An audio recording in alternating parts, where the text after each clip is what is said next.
Salut, j'espère que vous allez bien. Alors, une vidéo un petit peu particulière aujourd'hui. Ça fait longtemps que je veux la faire, ça fait longtemps qu'elle est sous le coude, que je l'ai sous le coude, pardon. Dans cette vidéo, je vais pas déclarer, j'allais dire ma flamme ou mon affection, mon amour pour mon père, parce que de toute façon, on l'a jamais fait. Je vois pas pourquoi je le ferais maintenant alors qu'il est plus là. C'est pas le but de cette vidéo du tout. Alors, je sais qu'il y en a beaucoup qui voulaient pas que je la fasse cette vidéo, parce que c'est sûrement des gens qui ne connaissent pas assez bien YouTube pour se rendre compte que c'est quand même un endroit de liberté, en sachant que je vais pas non plus dénoncer trop de choses, je vais pas balancer des blazes par exemple, puisque de toute façon je n'en ai pas. Je vais juste relater des faits au sujet de la mort de mon père. Voilà. Donc si je vous dis que ça fait longtemps que je l'ai sous le coude, c'est parce qu'en fait mon père est mort le 17 mars de l'année dernière, donc 2017. Donc ça fera bientôt un an. Et bien évidemment, il n'y a pas une seule journée sans que j'y pense. Et justement, j'y pense encore plus là, puisque avant le 14 mars, qui est cette date forcément fondamentalement importante pour moi, il y a aussi la date du 6 mars, puisque c'est la date de son anniversaire, et il aurait eu 60 ans, ce 6 mars 2018, puisqu'il est né le 6 mars 1958. Donc, je me suis dit, c'est peut-être le moment d'en parler. Donc, au-delà des gens qui ne voulaient pas trop que je le fasse, c'est un besoin que j'avais. En sachant que, encore une fois, je vais pas forcément dénoncer les choses. J'ai beaucoup de questions, et j'ai pu remarquer que dans les sujets importants de ma chaîne YouTube, j'avais quand même des gens moi j'émettais des choses et j'avais des récepteurs derrière. Bon, parfois il y a des trolls, des haters qui se permettent d'envoyer des trucs qui me font plutôt rire, mais j'ai aussi eu des retours très positifs. Alors pas forcément dans les commentaires YouTube, mais de mes amis ou de ma famille, de mon entourage. Donc, je me suis dit, je vais me lancer. Donc ce qui s'est passé, c'est que mon père s'est rendu compte qu'il y a un truc qui n'allait pas à un moment donné, puisqu'il allait beaucoup aux toilettes pour aller pisser. Non mais c'est important pour la suite. Donc bien évidemment, il va voir son médecin. Son médecin lui dit que c'est rien, etc. Le problème dure un petit peu, donc il y retourne. Le médecin lui donne un traitement, donc des cachets à prendre ou je ne sais quoi. Bon, lui il trouve que ça fonctionne, même s'il est obligé de se relever la nuit, que c'est pénible. Et en fait, ce processus va durer quasiment un an. Par période, par palier comme ça de gravité. Et à un moment donné, au bout d'un an quand même, le médecin l'envoie faire des examens. Ce qui me paraît logique, et ce qui aurait dû être fait à mon avis bien avant. Un an, c'est quand même très long. Un an de maladie, surtout par rapport à ce qu'on va apprendre après, puisque du coup, à la suite de ces examens-là, mon père apprend qu'il a probablement un cancer de la vessie. Examen poussé, ça se confirme, il a effectivement un cancer de la vessie. Donc imaginez un an avec cette maladie-là déjà. Donc déjà ce médecin traitant, il est pas très clair. En sachant que à partir du moment où il est vraiment tombé malade, ce médecin n'hésitait pas à appeler en dehors de ses heures de travail, donc le soir en général, pour prendre de ses nouvelles. Donc quand un médecin en dehors de ses heures de travail, même pendant ses heures de travail, j'ai rarement vu un médecin traitant qui appelle ses malades pour savoir comment ça se passe. Donc à partir du moment où elle fait cette démarche-là, c'est que déjà ce médecin n'était pas très... ou celle-là, puisque c'est une femme médecin, devait pas être très claire et pas très bien dans ses baskets. Forcément, suite à ça, mon père voit un cancérologue, c'est comme ça qu'on dit, je ne sais pas. Et dans la foulée, un chirurgien pour savoir comment ça va se passer. Donc apparemment, la maladie n'est pas si développée que ça. Je dis bien apparemment. Vraisemblablement, il va falloir... Alors, ce qui l'a même carrément perturbé, c'est qu'il fallait, à long terme, enlever la vessie, qui était abîmée. Donc, qui dit vessie enlevée, dit poche, etc. Mais le médecin le rassure en disant qu'ils font des trucs super aujourd'hui, très discrets, et qu'on peut vivre avec. Et que moi, ce que je lui dis, mon discours envers lui, c'est il vaut mieux être vivant avec une poche que de pas avoir de poche et d'être décédé, quoi. Enfin, je sais pas, ça paraît logique tout ça. Bref. Ils lui font une première opération pour l'aider à se soigner, donc je sais pas, c'est un cathéter, enfin je sais pas, c'est un truc qu'on lui a posé par ici là, et ce qui devait lui permettre de faire les examens. Il y a un truc aussi au niveau des reins pour pouvoir évacuer les déchets. Enfin j'y connais rien, bref. Ce qu'il faut savoir, c'est qu'il s'est promené avec cette espèce de poche temporaire, mais qu'il a finalement gardé jusqu'au bout.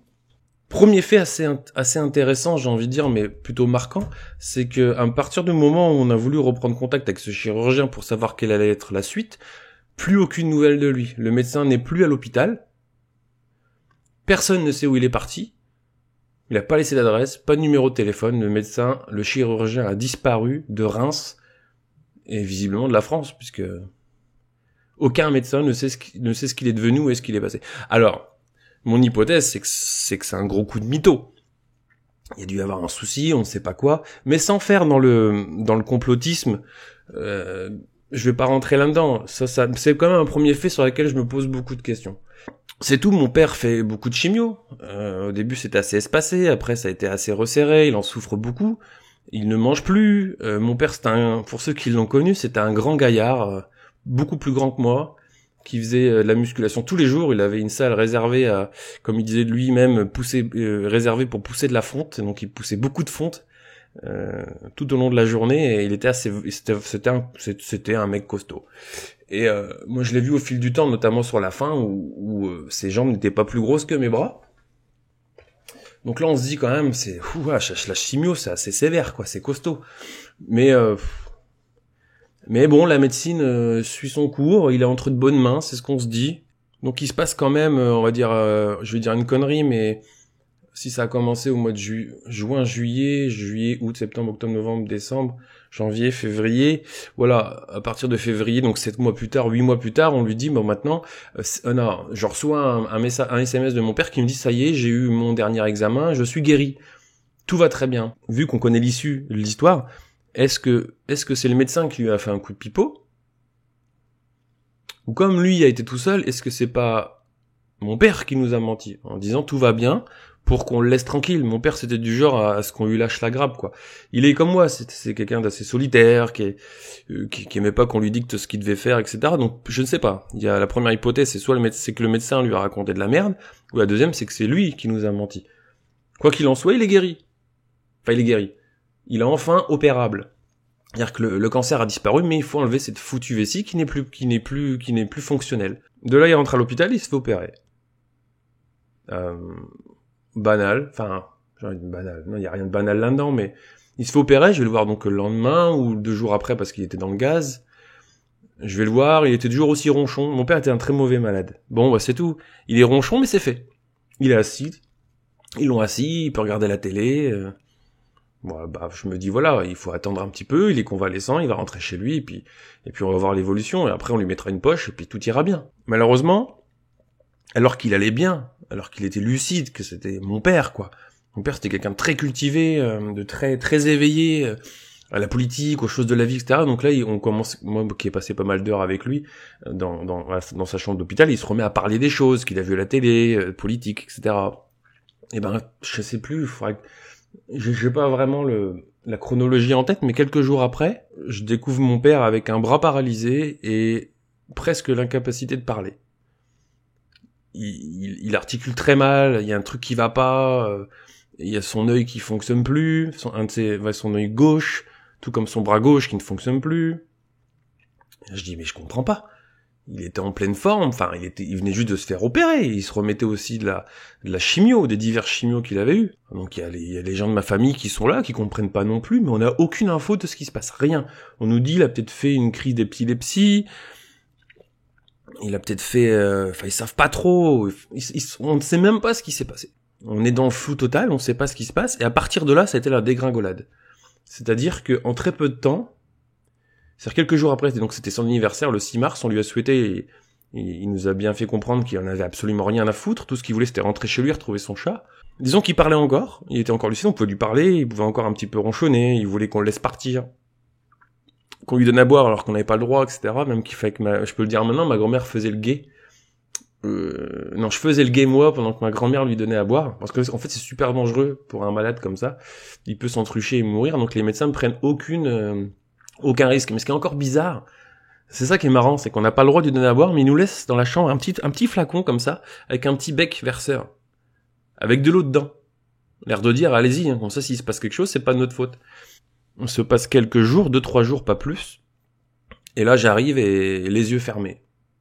Il respire très fort, il est plus conscient du tout de ce qui se passe. Moi, qu'est-ce que je fais? Je reste à côté de lui, parce que moi, je suis le premier à arriver. Je sais pas trop quoi faire. En plus, j'étais fier parce que, comme il pouvait pas boire, ma mère m'avait donné un conseil, m'avait dit, écoute, achète une bombe. Vous savez, les trucs, là, quand il fait chaud. C'est avec des gouttes d'eau, là. Je sais pas comment ça s'appelle, un brumisateur, un truc comme ça. J'étais content d'arriver avec ça. Et finalement, j'ai juste eu à poser ça sur sa petite table parce que finalement, il y avait rien à faire, quoi. Et là, ça dure encore 3-4 jours comme ça. Si c'est pas plus, j'ai plus vraiment de notion du temps parce que je passais du boulot à l'hôpital, je retournais au boulot, je retournais à la maison. C'était un train-train un peu bizarre. Et là, je me dis, je vais aller voir le médecin et je vais lui parler. Donc là, je tombe sur un jeune médecin, je vais pas dire un jeune trou du cul, parce que le mec, il faisait son boulot et je pense qu'il voulait pas être trop direct. D'ailleurs, il a pas été direct du tout, parce que ce qu'il m'a dit, même encore aujourd'hui, il reste flou. C'est moi qui ai analysé et décrypté ce qu'il me disait pour comprendre que c'était fini. En fait, il m'a fait un long discours de baratin pour finir avec l'idée de profiter parce qu'il devait pas rester beaucoup de temps. Le truc, c'est que comment vous dire ?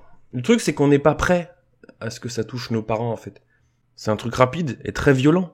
Et on profite, mais on profite de quoi ? On est juste là, on peut juste être présent. Je me rappellerai de cette journée où je vais voir mon père à l'hosto et je tombe sur une cousine que j'ai pas vue depuis 1000 ans et qui me dit là, je la reconnais pas parce que moi encore dans mon délit, dans mon truc là, dans ma routine de boulot maison hosto, qui me dit je suis allé voir ton père, c'était plus fort que moi et ils viennent de m'annoncer qu'ils allaient le transférer et j'ai oublié le terme. Ah comme putain, je me rappelais encore avant de faire la vidéo, je me souviens plus. J'ai oublié le terme. Ils vont le mettre dans un hôpital, dans un service en fait, qui les accompagne dans la mort, en fait. Qui les accompagne dans les derniers moments de la vie. Ça va peut-être me revenir après, mais j'ai oublié le terme. Et moi, je comprends pas pourquoi elle me dit ça. Je sais même pas ce que c'est que ce terme. Je sais pas ce que c'est. Donc, mon père est transféré. Il est transféré, et le lendemain, je vais au boulot à 5h du mat. Et je dis à mes potes, de toute façon, si j'ai un appel micro, c'est que c'est pas bon. Je fais mon taf, je sais pas, moi, vers 7h30 du mat, appel micro, donc là, je dis à mes potes et à mon chef, je pense que c'est pas bon, ça sent le roussi, quoi. Et c'est ce qui s'est passé. À l'accueil, je vois ma tante, ma marraine, et elle me dit, c'est fini. On m'a appelé ce matin, c'est fini. Moi, quelque part, très peu étonné, parce que j'avais jamais vu quelqu'un descendre aussi vite et aussi bas. Donc la suite, je vais pas vous la raconter. On sait comment que ça se passe. Le jour même, on va voir les machins funéraires là qui nous extorquent littéralement presque 6000 balles. Heureusement qu'on peut assurer derrière, parce que si moi ça m'arrivait demain, je sais pas comment feraient les gens pour me foutre dans le trou, parce que j'ai pas 5000 ou 6000 euros de côté pour payer mes obsèques. Donc bref, on enchaîne tout ça, on va voir les gens pour la cérémonie, blablabla. Donc moi aujourd'hui, pourquoi cette vidéo ? Parce que je me pose des milliers de questions par rapport à ça, peut-être pas des milliers, mais des dizaines de questions qui sont sans réponse. Après il y a des gens, ils sont marrants, ils disent mais il aurait fallu porter plainte contre son médecin généraliste, il aurait fallu demander des comptes à l'hôpital pour savoir pourquoi on n'a pas été au courant, pourquoi on nous a dit qu'il était guéri, pourquoi d'un seul coup il s'est enfoncé, pourquoi est-ce qu'il l'a opéré. Moi je me suis dit, il aurait peut-être mieux valu le laisser tranquille chez lui, avec sa télé et tout ça, plutôt que de le faire chier avec une opération, une chimio. S'il était parti pour partir, moi je pense que si on lui avait laissé le choix, et c'est le choix que je ferais aussi pour moi, j'en ai déjà parlé à ma famille, c'est que si un jour j'apprends ça, et que je suis en stade où il n'y a pas grand chose à faire, laissez-moi tranquille, quoi.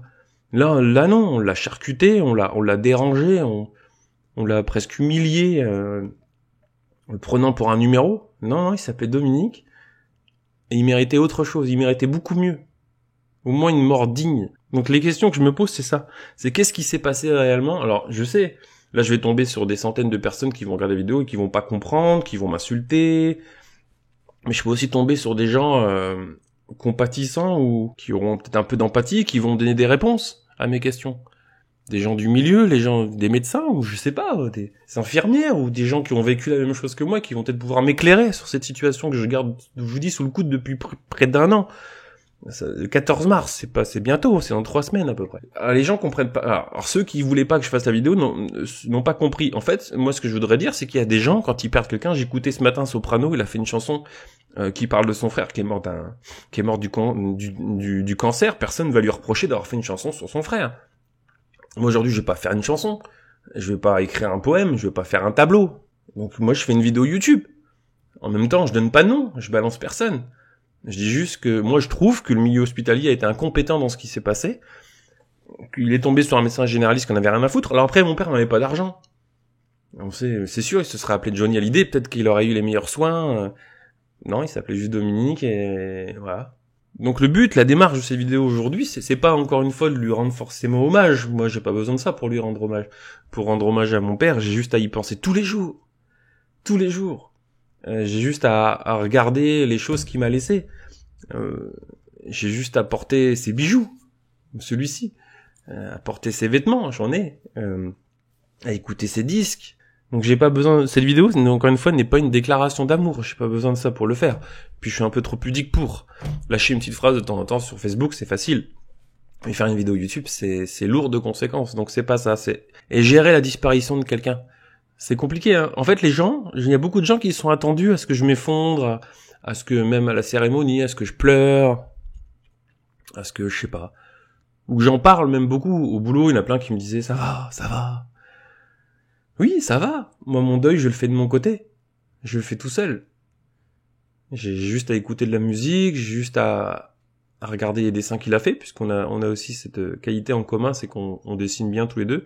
Mais si lui dessinait mieux que moi, et que mon grand-père dessinait encore mieux que nous deux, voilà, j'ai pas eu besoin de faire... Enfin, mon deuil, je l'ai fait tout seul. Donc ces vidéos, encore une fois, c'est pas fait... J'aurais pu la faire tout de suite, la vidéo. J'aurais pu la faire le lendemain, ou 2-3 jours après, et puis déverser ma colère et mon chagrin, mais c'est pas le but. Et je sais pas aussi si vous avez déjà vécu cette situation, je la vis malgré les 1 an qui nous séparent de cet événement. J'ai encore de temps en temps le réflexe de prendre mon téléphone parce que je vois un truc à la télé et d'avoir envie de lui envoyer. Je le fais pas, j'ai pas le geste, mais la pensée, ça dure une demi-seconde de me dire tiens, je vais envoyer un message à mon père. Donc voilà, en fait, si vous vous sentez, si vous vous retrouvez dans ce témoignage et dans ces sentiments-là, pas forcément pour votre père, votre mère, mais pour d'autres personnes qui ont disparu ou des faits qui s'y rapprochent, n'hésitez pas. Encore une fois, la chaîne vraiment est en train de... Autant avant, c'était moi qui présentais des films, qui présentais des jeux, qui faisait de la cuisine ou je sais pas quoi, je sais pas quelle connerie. Aujourd'hui, on est en train de partir vers une chaîne qui va vers le débat d'idées, comme je dis toujours. Donc je sais combien c'est important d'avoir des gens qui soient à l'écoute. Compatissant, c'est pas le terme. J'ai pas envie qu'on pleure sur mon épaule. Aujourd'hui ça va, mais à l'époque, à ce moment-là, je voulais pas quelqu'un qui me frotte dans le dos, pour me dire je suis là, nanana, j'espère que ça va aller, sois fort. Oui, il faut être fort. De toute façon, il faut avancer. Il faut savoir que j'ai une leitmotiv dans la vie, c'est que j'ai une filleule de 6 ans qui ne demande qu'à avoir un parrain à ses côtés et je remplirai ce rôle aussi longtemps que je le pourrai, du mieux que je le pourrai. Si j'ai envie de la voir grandir, j'ai envie de la voir s'épanouir et je le ferai aussi longtemps que je le pourrai. Sur ce, je vous dis à bientôt pour une prochaine vidéo. Prenez bien soin de vous. La bise.